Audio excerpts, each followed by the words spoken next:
Today, we're going to uncover some deep, dark history of Rottnest Island right off the coast of Western Australia. You look at Rottnest Island, you look at the videos, you look at the pictures. Some of you may even take vacation there or holiday there. What do you see? You see white sand beaches. You see little wallabies running around. You see the blue ocean, the water. You see the clear skies, the wonderful scenery. And you see the so-called Australian man, European, Caucasian man enjoying himself there. But the question is, how did Rottnest Island become a vacation destination? What was it prior to? The Bible prophesies about lands that were taken over, lands that were discovered, and how and in what manner and by whom those lands will be taken over by. We're going to start in the book of Genesis chapter 27 and verse 38. And Esau said unto his father, Hast thou but one blessing, my father? Bless me, even me also, O my father. And Esau lifted up his voice and wept. So who is Esau according to the Bible? Let's jump back a couple chapters to Genesis chapter 25 and verse 23. And the Lord said unto her, meaning Rebekah, Two nations are in thy womb, and two manner of people shall be separated from thy bowels. So in Rebekah's womb, there were twins. Those twins would eventually become two different complete nations. Millions of people from these two baby boys. And the one people shall be stronger than the other people, and the elder shall serve the younger. So whoever comes out first, their biblical destiny is to be in servitude to the younger.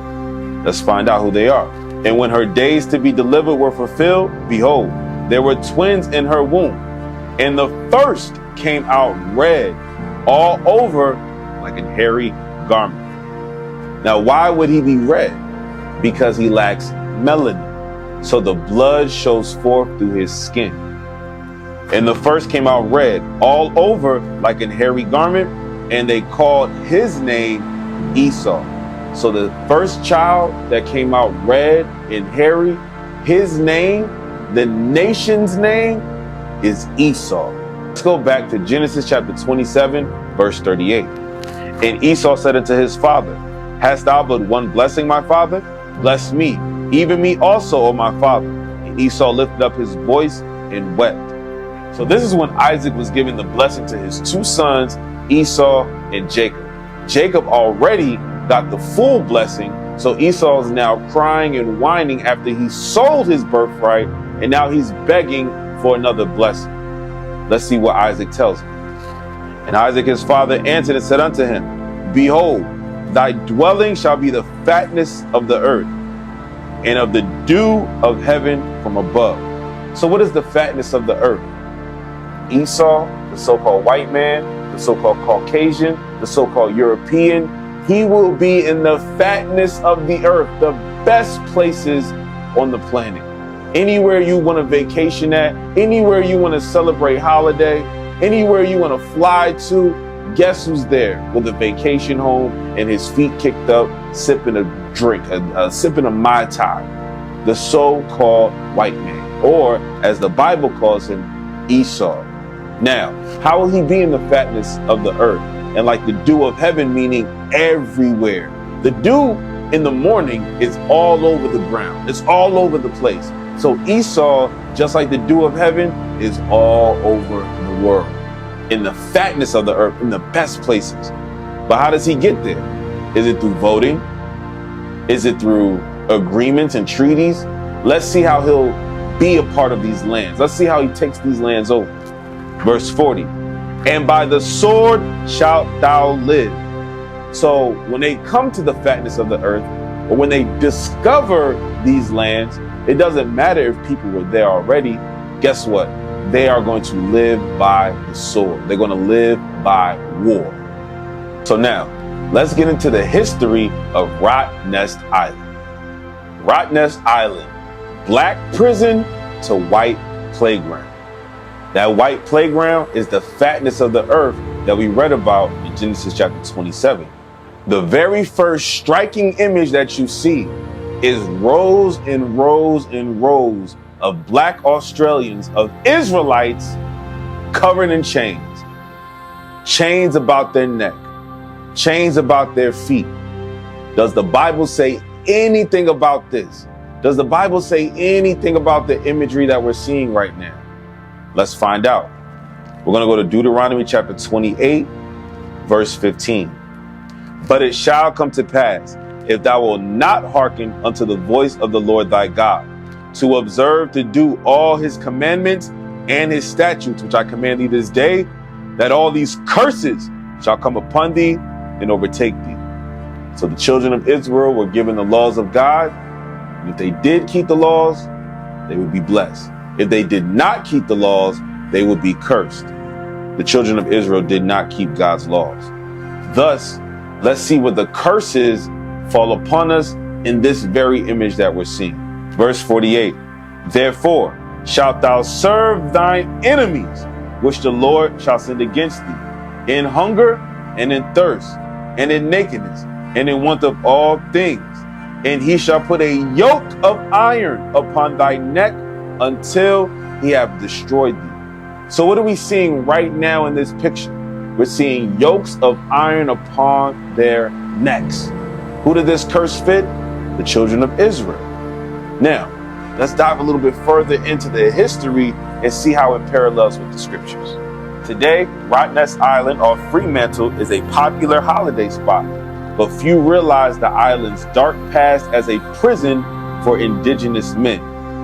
The inmates buried here were among almost 4,000 men and boys from all across Western Australia, imprisoned in the Aboriginal-only Rottnest Island prison between 1838 and 1931. So for almost 100 years, the land where they resided first became their prison.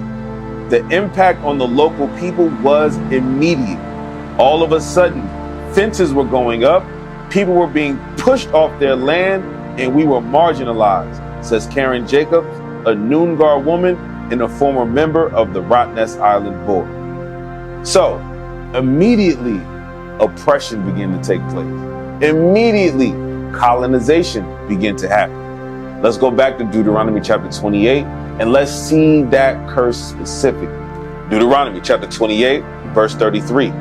The fruit of thy land and all thy labors shall a nation which thou knowest not eat up, and thou shalt be only oppressed and crushed always. Did that not happen? Did we not just read that? A nation who they knew not, they thought they were spirits, they thought they were ghosts, came about and began to eat up the land, take the resources, take the environment, take the houses. And guess what? They didn't reach an agreement. It wasn't an amicable decision. No, they began to be marginalized immediately. With a rapidly dwindling food supply, Noongar men started shooting any animal they saw, a sheep, a chicken, a cow, not understanding the white law that animals can belong to people. To them, animals belong to the land. The consequences of this misunderstanding were harsh. Aboriginal people started being arrested for theft, for trespassing, and it didn't take long for the prisons to fill up. As the problem got more serious, it was decided that an Aboriginal prison will be built on Rottnest Island. Do you hear the white supremacy littered within the article? As the problem got more serious.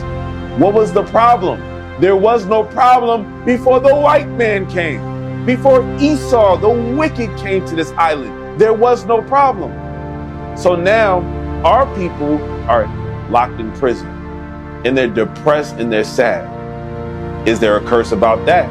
Deuteronomy chapter 28, verse 28. The Lord shall smite thee with madness and blindness and astonishment of heart. That astonishment of heart goes into that depression, that sadness. And thou shalt grope at noonday as the blind gropeth in darkness. And thou shalt not prosper in thy ways, and thou shalt be only oppressed and spoiled evermore, and no man shall save thee. No one talks about this history. No one redeemed them. No one went to the so-called white man, Esau, and said, what are you doing? They were here before you. How can you just colonize this land with people still on it. Isaiah chapter 42, verse 22. But this is a people robbed and spoiled. They are all of them snared in holes, and they are hid in prison houses. They are for a prey, and none delivereth, for a spoil, and none saith restore. They were just prey. They were just for the taking, their land, and now the people. For the first few months, prisoners gardened and cleared the bush and were allowed to hunt for food in the afternoons. But conditions deteriorated when Henry Vincent began his long reign as superintendent. Now we introduce the main Edomite of this story, Henry Vincent, who you Australians commemorate. But why do you love this man? Let's see what he did that was so noteworthy. Henry Vincent was barbaric. He would beat prisoners, kick them, says Dr. Stasiuk, the author and director of Wajimup, Rottnest Island as a black prison and white playground. There's evidence he got clips and ripped a prisoner's beard clean out. Another time he beat a prisoner to death with a set of keys. He would hang prisoners sentenced to death in front of loremen who were about to return to the mainland as a warning to the community that if they break the law, that this is what could happen to you. He had no problem with shooting prisoners if they didn't do as they were told. He chained them up at night with the long pole system. It was hell on earth. That's a key choice of words, hell on earth. Because what does the Bible say about hell on earth? Isaiah chapter 5, verse 13. Therefore, my people are gone into captivity because they have no knowledge, and their honorable men are famished, and their multitude dried up with thirst. So we're talking about captivity. Our people are gone into captivity. Their honorable men are famished. They're weak.